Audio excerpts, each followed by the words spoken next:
Guys, আমি Shiny and welcome to my another blog. সে প্রথম সোমবারে আমার মার বাড়িতে ছিল শিবের পুজো। মালা গাঁথতে বসে গেছি আর মা এদিকে ঠাকুরের বাসনগুলোকে ভালো করে ধুয়ে মুছে নিচ্ছিল। তারপর মা এখানে চন্দন বাটছে আর এদিকে আমার মালা গাঁথা তৈরি। এখানে আমি দুটো মালা গেঁথেছিলাম, মালাগুলো কেমন হচ্ছে জানিও।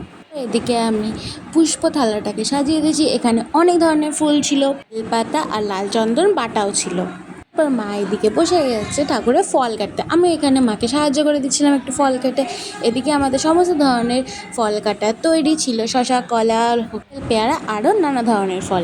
তারপর এদিকে আমি আতপ চাল ভিজিয়ে নৈবেদ্য করতে বসে গেছি। আমাদের নৈবেদ্য তৈরি দেখতে তো বেশ ভালোই লাগছে।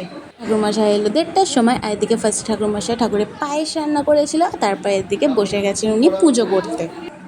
সবাই বসে গেছি পুজো দেখতে। এখানে ফার্স্টে ঠাকুরকে কারণ অভিষেকের মধ্যে এখানে দেওয়া হয়েছিল দই, দুধ। এরপর ঠাকুরকে এখানে মালা পরিয়ে দিয়েছে আর দেখতে খুবই সুন্দর লাগছিল। তারপর এখানে সকলে চলেছে, মামা, মামি, দিদা সবাই বসে গেছে পুজো দেখার জন্য। তারপর এখানে ঠাকুর মশাই ঠাকুরকে আরতি করে দিচ্ছিল। আরতির পর এখানে সবাই মিলে অঞ্জলি দিচ্ছিল। অঞ্জলি শেষে এবার হবে হোমের এখানে কাঠ, পালি, জগডুমুর সমস্ত কিছু সাজানো হচ্ছিল। এখানে সাজানো তৈরি। তারপরে এখানে ঠাকুরমশাই আগুন ধরিয়েছে, এবার হবে হোমটা এখানে আধা ঘন্টা মতন হয়েছিল। আমাদের পুজো সম্পন্ন হতে মোটামুটি ওই 2.5 ঘন্টা মতো সময় লেগেছিল, প্রায় 3:30-এর ওপর বেজে গেছিলো। তারপর হোমের শেষে এখানে আহুতি দিতে হয়।